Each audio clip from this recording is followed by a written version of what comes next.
પ્રભુ આપનું મુખ મુખ નહીં કમળ છે, તો અમારા ભક્તોના નેત્ર નેત્ર નહીં, એ તો ભ્રમર છે. અને જેમ એક ભ્રમર કમળ ઉપર બેસીને એના રસનું પાન કરે છે, એવી જ અનુભૂતિ આજે થઈ રહી છે કે જ્યારે આપના મુખારવિંદ ઉપર દ્રષ્ટિ અમારી પડી છે. માનસિંહના નેત્રો પલક ઝુકાવવાનું ભૂલી ગયા, ટગર ટગર શ્રીનાથજીના દર્શન કરે છે અને કહે છે કે ભાગવતમાં જે પ્રભુને રસો વૈશ કયા છે, અને રસનું દર્શન ન કરાય, રસનું તો પાન કરાય. અને એવી રીતે ટગર ટગર પ્રભુના દર્શન કરે છે કે જાણે નેત્રોથી પ્રભુને પી જવા માંગે છે. અને કુંમનદાસજી કરીને એ જ વર્ણન કુંમનદાસજી કરી રહ્યા છે. જો તો ખરા કેવું લાગે છે કે મારા શ્રીનાથજી બાબાએ એમના હરે એક અંગમાં એક એક ફંદા રાખ્યા છે. જે અંગ ઉપર આ દ્રષ્ટિ પડે ત્યાં જ મન બંધાય, જ્યાં જ્યાં દ્રષ્ટિ પડે ત્યાં આ નેત્રો બંધાય. અને એ જ વર્ણન અહીંયા કુંમનદાસજી કહે, કહા કહું કछु કહત ન આવે છબી, ચિત્ત ચોરો ભોગવે ધરી, ગોવર્ધન ધર કે અંગ અંગ પ્રતિ નિરખી નૈન રહત નહીં. અને એ જ વર્ણન અહીંયા કુંમનદાસજી કરતા કરતા કહે, સ્નાન કરીને બેઠા છે અને ત્યાં જ શ્રીનાથજી બાબા ધીમે ધીમે ચાલતા ચાલતા આવ્યા અને આવીને કુંમનદાસજીના ખોળામાં બેસી ગયા અને આવીને કે કુંભના, બોલે હા પ્રભુ, મેં તોસો આજ એક બાત કહેવે આવ્યો. હું તારી પાસે તારાથી એક વાત કહેવા માટે આવ્યો છું. કુંમનદાસજી કે હા કૃપાનાથ, આજ્ઞા કરો, ક્યાં વાત કહેવા આવ્યો? અને જ્યાં શ્રીનાથજી કહેવા જાય એટલામાં જ ભાગતા ભાગતા સેવકો આવ્યા અને કહે કે મહારાજા માનસિંહ આપને મળવા માટે આવી રહ્યા છે. અને અહીંયા શ્રીનાથજી બાબા કંઈક કહેવા માટે આવ્યા હતા અને જ્યાં બોલવા જાય ત્યાં ખબર આવી કે રાજા માનસિંહ આવી રહ્યા છે. અને શ્રીનાથજી બાબા ખોળામાંથી ઉઠ્યા અને એકદમ ભાગ્યા અને ભાગીને વૃક્ષની પાછળ સંતાઈ ગયા. કુંમનદાસજી કે અરે શ્રીજી, અરે શ્રીજી. પણ ત્યાં તો શ્રીનાથજી બાબા જઈને સંતાઈ ગયા અને સામે રાજા માનસિંહ આવીને ઊભા છે. પણ કુંમનદાસજીની દ્રષ્ટિ તો પેલા વૃક્ષ ઉપર છે કે જ્યાં શ્રીજી સંતાયા છે. અને અહીંયા રાજા માનસિંહ આવીને કેટલા સમય સુધી ઊભા રહ્યા. એમની ભત્રીજી કહે, અરે કાકા જુઓ, આ રાજા માનસિંહ આવીને ઊભા છે, એની તરફ જુઓ તો ખરા. કુંમનદાસજી કહે, જેને જોવા હતા એ તો ભાગી ગયા છે અને જેને જોવા નથી ગમતા એ સામે આવીને ઊભા છે. દ્રષ્ટિ કરું ક્યાં, કેવી રીતે? અને શ્રીનાથજી બાબા વૃક્ષની પાછળ સંતાયા છે અને રાજા માનસિંહ અહીંયા ઊભા છે. પણ કુંમનદાસજીની દ્રષ્ટિ ક્યાં છે? માનસિંહ ઉપર કે શ્રીજી ઉપર? આ દ્રશ્ય બહુ યાદ રાખવા જેવું છે.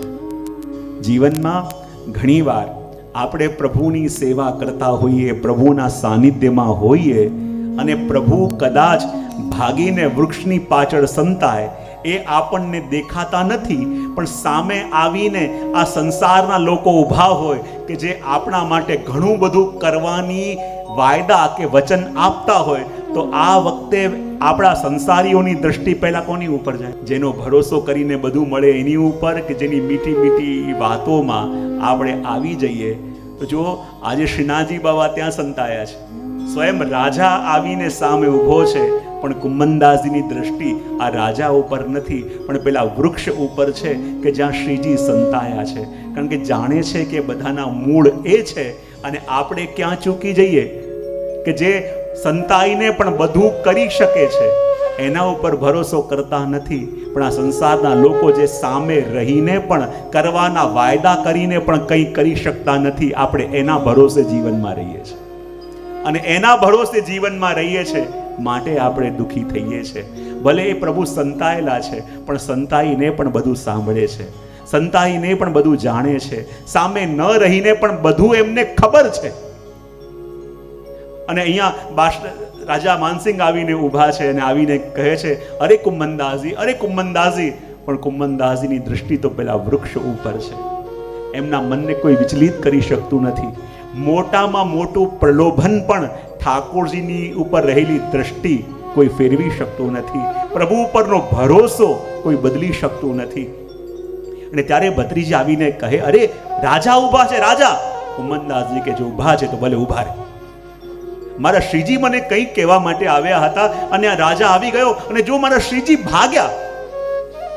અને આ તો શ્રીજી આપણી પરીક્ષા કરે છે કે જ્યારે જીવનની અંદર લૌકિક સુખો સામે આવે ને, ત્યારે ઠાકોરજી ભાગીને ક્યારેક સંતાઈ પણ જાય છે. એ જુએ છે કે પહેલાં જે નહોતું ત્યારે તો મારી પાસે આવતો હતો અને હવે એને જે જોઈતું હતું એ એના દ્વાર પર આવીને ઊભું છે. હવે હું જોઉં છું કે એની દૃષ્ટિ એના ઉપર છે કે મારી ઉપર છે. દ્વાર પર આવીને સુખ ઊભું છે પણ એની દૃષ્ટિ છતાં શ્રીનાથજીની ઉપર છે. અને ત્યારે સ્વયં ભત્રીજી વારે વારે કહે છે કે રાજા આવ્યા છે, જુઓ તો ખરા, કંઈક વાત તો કરો. પણ શ્રીનાથજીને ઉપર દ્રષ્ટિ રાખી છે ત્યારે શ્રીનાથજીએ કહ્યું છે, અરે કુંભન તો સમજતો નથી, રાજા આવ્યો છે, કંઈક જો, આમ જો તો ખરા, હું જે કહેવા આવ્યો છું તનાથી કહીશ, તને વાત કરીશ. જ્યાં આ આશ્વાસન શ્રીનાથજી બાબાએ આપ્યું ને ત્યારે ફરીને દ્રષ્ટિ કરી માનસિંહ ઉપર અને દ્રષ્ટિથી સ્વાગત કર્યું. આવો બેસો. અને કહ્યું કે હજી હું સ્નાન કરીને આવ્યો છું, મેં તિલક પણ નથી કર્યું. પોતાની ભત્રીજીને કહે, અરે જા મારી આરસી તો લઈ આવો, મારે તિલક કરવું છે. ને ત્યારે ભત્રીજી બોલી, અરે કાકા, આરસી તો પેલી ભેંસ પી ગઈ. બાદશાહને મહારાજને થયું, માનસિક વિચાર કરવા લાગ્યા, આરસી પેલી ભેંસ પી ગઈ, આરસી કેવી રીતે પી જાય? ને ત્યાં જે ભત્રીજી ગઈ અને પડિયાની અંદર જલ ભરીને લાવી અને કહે, જો આ બીજી આરસી લઈ આવી, આમાં જોઈને તિલક કરી લો. રાજા માનસિંહને લાગ્યું કે આટલું બધો દ્રવ્યનો સંકોચ એમને છે કે તિલક કરવા માટે પણ આરસી, દર્પણ પણ ઘરમાં નથી, તિલક કરવા માટે પણ પડિયામાં જલ લઈને અને એમાં જોઈને તિલક કરે છે. તો હું આવ્યો છું અને મારી પાસે સુંદર સ્વર્ણની રત્નજડિત આરસી છે, એવું કરું, આ આરસી એમને ભેટ આપી દઉં તો પછી કુંભનદાસજીને તિલક કરવામાં જરાય વાંધો નહીં આવે.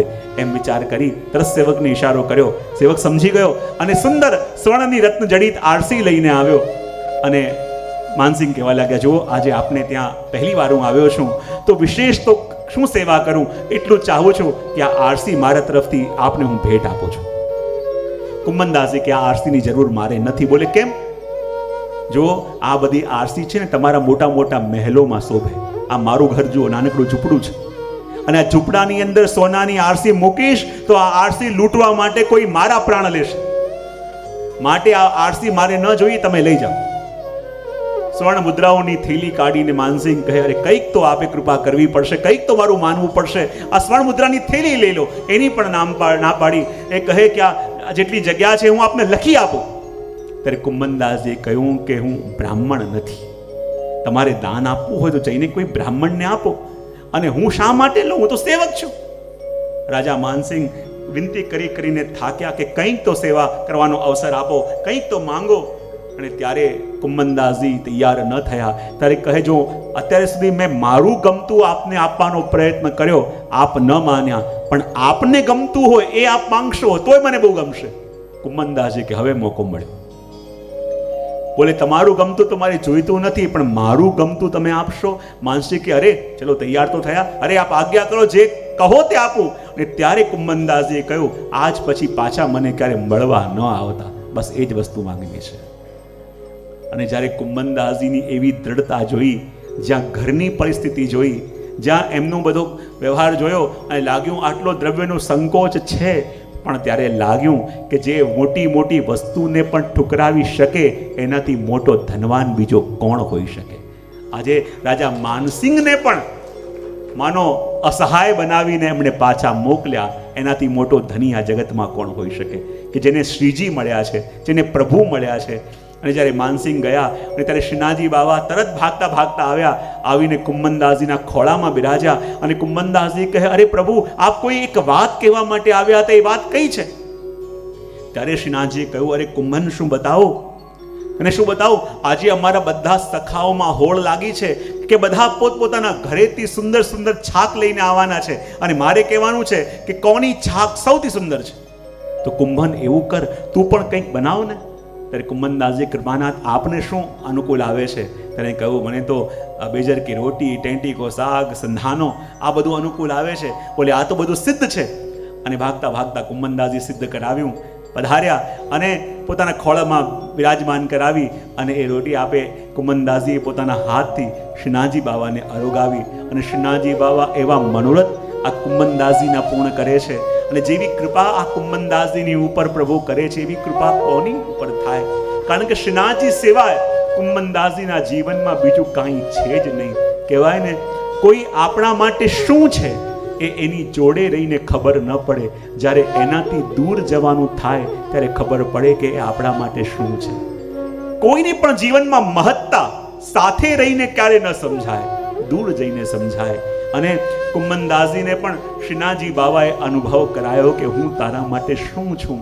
હમણાં સુધી તો નિત્ય સંયોગ છે, નિત્ય સાનિધ્ય છે, એટલે કુંમનદાસજીને એ સમજાતું નથી. પણ એક દિવસ શું થયું, શ્રી ગુસાઈજી વિરાજમાન હતા. ધીમે ધીમે સમય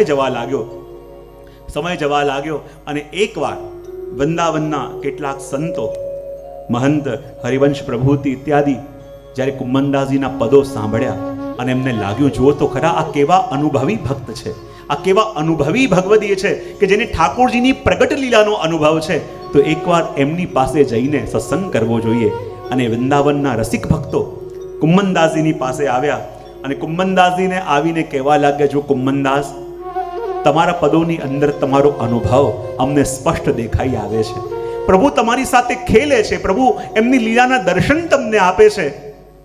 પણ એક વસ્તુ આજે આપનાથી કહેવી છે કે આપણે પ્રભુના તો ઘણા પદ ગાયા, પણ શ્રી રાધાજીનું વર્ણન આપે નથી કર્યું. તમારી એવી ઈચ્છા છે કે આપ શ્રી રાધાજીના સ્વરૂપનું વર્ણન કરો.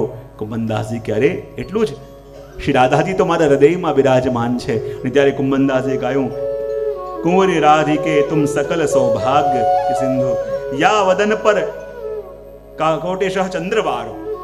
કહેવાય કે હે રાધે રાની, જ્યારે પદ ગાયું અને પદમાં એવું સુંદર વર્ણન કર્યું કે હે રાધાજી આપ કેવા છો, બોલે સકલ સૌભાગ્યના આપ સાગર છો.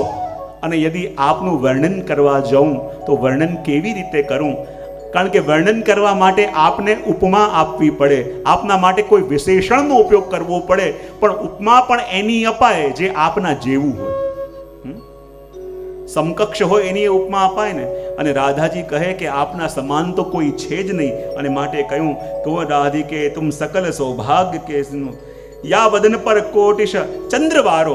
જ્યારે આપના મુખને જોઈએ તો લોકો એમ ઉપમા આપે છે કે રાધાજીના જ્યારે મુખારવિંદના દર્શન કરીએ તો એમ લાગે કે સ્વયં પૂર્ણિમાનો ચંદ્ર આજે સામે પ્રગટ થઈ ગયો છે, કે જેના દર્શન કરીને અમારા પ્રભુ રૂપી ચકોરને તૃપ્તિ મળે છે. એવો રાધાજીનો મુખારવિંદ તો ચંદ્રમા છે. બધા ભગવદીઓએ ચંદ્રમાની ઉપમા આપી, પણ કુંમનદાસજી જ્યારે રાધાજીનું વર્ણન કર્યું, સામે શ્રી રાધાજી પ્રગટ બિરાજમાન છે. અને મુખારવિંદ ઉપર દૃષ્ટિ પડીને કહ્યું કે ચંદ્રના જેમ કહું તો આ તો આપની સૌંદર્યનું અનાદર કહેવાય, તો જેની ઉપમા આપી ન શકાય તો શું કરું. તો વર્ણન કરતા કુંમનદાસજી કહેવા લાગ્યા, હે રાધે રાની, આપના જે મુખારવિંદનું તેજ છે એની આગળથી કરોડો કરોડો ચંદ્રમાઓને હું નોછાવર કરીને ફેંકી દઉં તો પણ આપના સૌંદર્યની બરાબર ન કરી શકાય. ઉપમા તો એની અપાય જે આપના જેવું હોય, અને જે આપના જેવું ન હોય એને તો નોછાવર કરાય. તો કહ્યું કે હે રાધાજી, આપના મુખારવિંદની ઉપર કોટી કોટી ચંદ્રમાઓ હું નોછાવર કરીને ફેંકી દઉં. કહે ખંજન કુરંજ શતકોટી નયનન વારો, નયનન ઉપર વારો. અને જ્યારે દૃષ્ટિ રાધાજીના નેત્રો ઉપર પડી તો કહેવાય રાધાજીના નેત્ર કેવા છે, એવા ચપર, ચારુ, અણિયારા એવા નેત્ર છે. અને કહેવાય કે સૌથી સુંદર નેત્ર કોને કહેવાય, બોલે ખંજન પક્ષીના. એટલે કહ્યું ને ખંજન નયન રૂપ રસમાદ, ખંજન પક્ષીના નેત્રો સૌથી ચંચલ અને ચપલ કહેવાય. અને બધા લોકો રાધાજીના નેત્રોની ઉપમા આપે તો ખંજન પક્ષીની આપે. પણ કુંમનદાસજી કહે કે જ્યારે આપના નેત્રોના દર્શન કરું તો લાગે કે કરોડો કરોડો ખંજન પક્ષીઓને પણ આપની ઉપરથી નોછાવર કરીને ફેંકી દઈએ તો પણ આપના નેત્રોની બરાબરી કોઈ કરી ન શકે. કહ્યું કદલી શતકોટી જાંઘન પરવારો. જ્યારે શ્રી રાધાજીના ચરણો ઉપર દૃષ્ટિ પડી તો કહેવાય ને રાધાજીના ચરણોને કોની ઉપમા અપાય, બોલે કદલી વૃક્ષ. કેળનું વૃક્ષ હોય ને, અને કેળનું વૃક્ષ જેવું હોય એવું આપના ચરણ છે તો કહેવાય આપના ચરણના સૌંદર્ય ઉપરથી કરોડો કરોડો આ કદલી વૃક્ષોને વારીને ફેંકી દઉં તો પણ એની બરાબરી ન થઈ શકે. અને જ્યાં રાધાજીના દર્શન કર્યા અને રાધાજી ચાલતા ચાલતા પધારે છે અને રાધાજીની ચાલ જોઈને લાગ્યું કે લોકો રાધાજીને ચાલને ઉપમા આપે છે ગજગતિની. જેમ એક મદમત્ત ગજરાજ ચાલતો હોય અને મદમત્ત ગજરાજની ચાલમાં જે છટા હોય, જે ખુમારી હોય, એ ખુમારી શ્રી રાધાજીની ચાલ ઉપર છે. પણ કુંમનદાસજી કે આ ચાલની બરાબરી તો ગજરાજ પણ ન કરી શકે. માટે રાધાજી જેવી અલૌકિક ચાલ આપની છે એના ઉપરથી હું કરોડો કરોડો ગજરાજોને પણ નોછાવર કરીને ફેંકી દઉં તો પણ આપની બરાબરી ન કરી શકે.